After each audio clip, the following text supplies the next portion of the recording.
Hey guys, how you doing? Today I'm going to be reviewing Mortal Kombat 2. This is the sequel to the Mortal Kombat film that came out in 2021. This was directed by Simon McCoy, who also directed the first film. And I don't know if you guys have seen that first one. Hopefully you have if you're watching this. Would make sense. It was fine, but it was nothing special. I think what let it down, and most people agree, was the overall plot. They really tried to make it some actual story based film when it's Mortal Kombat. You're there to have a laugh, see insane action, and for it to embrace the fun sort of comic bookiness of those early video games. You know what I mean? It's just a fun time. You don't want it doesn't need to have a sort of dramatic storyline with this Cole character that they force down your throats. That was not in any of the games. But that's who was the protagonist of that first film back in 2021. And it rubbed people the wrong way. People just wanted to see their fan favourite characters from the games, which makes perfect sense. And yeah, they clearly learnt their lesson here, because I'm here to say that this is a massive step up from that first film. It's nothing perfect, it's nothing crazy good, but this is a really fun time. And yeah, it's a level above that. It doesn't take itself too seriously. Johnny Cage is front and present here, and we'll get into, how good each actor did in their role, but it's safe to say that Johnny Cage, who's a fan favourite character from the games, smashed it. Carl Urban smashed it. It was a much better choice, and just proves that this is what they should have done the first time round. But Simon McCoy and the rest of the team clearly learnt their lesson. They took the feedback. I would bank on the fact that the studio probably pressured them into introducing a new character, and probably studio interference. I can see that happening quite a bit, because I doubt if you're a fan of the original content, you'd want to do that. I'm sure Simon McCoy loved diving into all of these other characters, and even if he's not a fan, the people that are behind this film, you can tell a lot of the behind the scenes work were huge fans. People behind the scenes love the source material because they embrace the silliness of this, and yeah, it's a really, really fun time. If I'm doing a brief overview, they do an intro with Katana as a child, and her dad being beaten by the main villain of this story, of this film, is Shao Kahn. And yeah, I thought that was a great intro. Similarly, a great intro of the first film. It actually is the only thing, maybe the first film, I preferred, which was the best part of that first film, was its opening fight sequence for Scorpion. That was fucking amazing. It was when Sub-Zero showed up, killed his family. We get an incredible action scene in that first film, and much like that first film, you equally get that here. You get an amazing intro fight sequence with Katana's father, setting up the plot, setting up Shao Kahn as this big bad. He's taken over all the realms. He wants Earthrealm, and he's just this overpowering force throughout the film. And he's not your Darth Vader villain, but he serves his purpose. He's this big threat. And yeah, it sets Katana on her path. It sets up what we expect from the tournament and the stakes that are at hand. And I thought the intro did a really good job of that. Now, this is Mortal Kombat after all, so let's get into the action. I thought the action was equally as good here as in the first. I wouldn't say this is a massive step up. I wouldn't say it's a step down. I think they're par and par.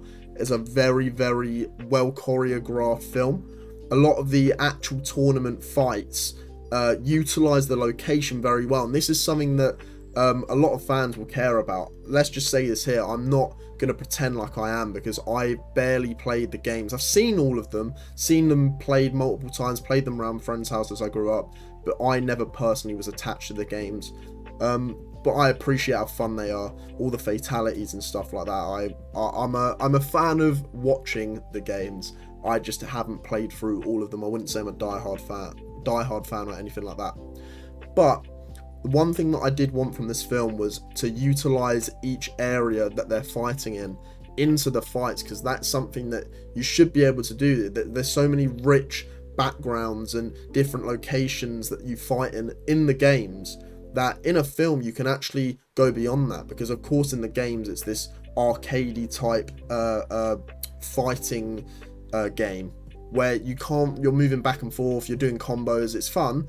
But in a film you can expand upon that, and you can see characters utilize each unique locations to their advantage.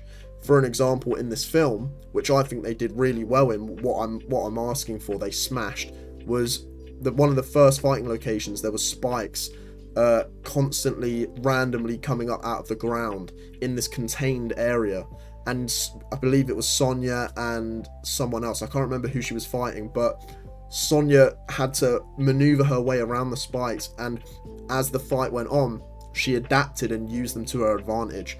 I remember to get the kill, she moved her over one of the spikes and it sliced her in the head. That's cool stuff. I like seeing stuff like that. Yeah, and then Johnny Cage. This was a big worry for me, right? Because Carl Urban, he's great as Billy Butcher, but that is kind of who he's recognized as now, and that's how I see him acting in every role. It's kind of hard to separate him from the character. So it was risky, and even as someone that, you know, hasn't gone through the games and is a diehard fan or anything like that, I knew enough about Johnny Cage and had seen enough clips of him from the games to question the casting of Carl Urban, because it just didn't sit right. I don't think it meshed or it clicked just off the name alone. I'm trying to picture him play him. I did have a fear that he would overplay it and it would just be, you know, cheesy, but in like a, not in a fun way, in like a, you're not right for this role sort of way. And I think that was consensus across the internet. I might be wrong, but a lot of people, I believe, weren't sold on him. Obviously, he's a very charismatic actor and fun to watch, which is why you can see why they casted him. But it was one of them cases where I needed to see it, I'll give it a chance, but I needed to see how he'd do it. And I can't lie, at the start it was shaky, because this is clearly, you know, Johnny Cage, if you've watched the film, which I hope you have, you're watching this, but he's at the end of his career. He's sort of one of them 90s cheesy action stars that did nothing else and kind of went downhill. But we learned before that he was a karate champion, could have been one of the best, all of that, you know, cliche story shit. But for that sort of character, I actually believe as it went on, he was perfect for. It was great casting. I'll give him his props. I think he got better as the film went on. I remember when the film started, I was a bit shaky on it. I was like, I was kind of worried about this. I don't know if I buy it. But then as soon as they played his film fight action scene from him back in his, was it Uncaged Fury, back in his heyday? Uncaged Fury, what a title. Yeah, that was fun. It was self-aware, it knew what it was, and he was great in the role. Everything with him and Baraka, oh my god, that shit was amazing. Yeah, he was definitely one of the strongest comedic aspects. Speaking of comedic aspects of this film, by far the funniest part of the first film was Kano. Standout character, stole every scene he was in, and it was actually a letdown of that film.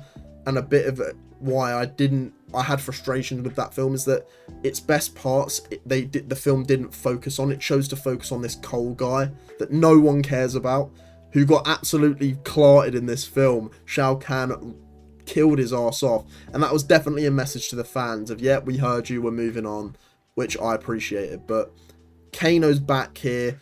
Josh Lawson absolutely smashes it. This guy, he needs to be in more stuff. His comedic timing is genius. I don't know how much of it he was riffing and he was just making shit up as he went along, or his writing, the writing for his character was fucking amazing. This guy was making me laugh every scene he was in. Probably like 1 out of 10 jokes missed. But yeah, I thought he smashed it, and I really hope he's in whatever they do next. Please utilize him, because he's great. That's why they brought him back here. They knew they had to. Yeah, if we're getting into random other characters as well, as I said, Cole Young, they kind of killed him off. They knew that we didn't care about him. We moved on from that. Katana, they kind of hinged a lot on her. She was supposed to have this like emotional depth to her, and she was the through line to the end of the film. She was fine. This is the weakest part of the film for me. Stop trying to be a film. You're Mortal Kombat. I'm never gonna buy into the emotional weight of what you're telling me, because it's just, you really can't. It's not, I don't go to Mortal Kombat 2 for that, and I don't buy into that. and it's just not done well enough here. I actually was more emotionally connected to Scorpion's storyline in the first film. That whole scene where his family gets murked is incredible, and better than any sort of emotional thing they go for here. But yeah, Scorpion comes back, has a great cameo here, same as Sub-Zero. He's resurrected. A lot of the characters are resurrected here. But yeah, I thought they smashed it. Jax, yeah. Does anyone like Jax? He's fine. Sonya's fine. What's his name? Liu Kang. Great. He's a standout. He's so fun. Every fight scene he has is incredible. Best fight in the film by far was definitely Liu Kang versus Kung Lao. That fight was incredible. There was a lot more to that fight, and it felt longer than the others. They clearly knew this was going to be the show stealer of the fights, and it went on for a healthy amount of time. They let it cook. They let the choreography cook, and I do think that they really did play on the fact that they knew each other so well that's why both of them were equal on level playing field. A bit like Anakin and Obi-Wan. They kept going. They knew each other's moves, and they gave that fight the time it deserved. And that stood out. It was probably the best fight out of both films. It was incredible. Great ending as well. Yeah, brilliant stuff. But yeah, overall, guys, I don't have a lot else to say because, as I said, I'm not a massive fan of the source material. I like it, but I'm not going to pretend like I know it all. As a film, as for what I hoped it would be, which is just a fun, entertaining time, that's what it was, and it delivered. It was better than the first, which is what I wanted, because the first was quite disappointing because of that Cole storyline. But that's not here. Johnny Cage is a much more fun, entertaining protagonist to follow throughout.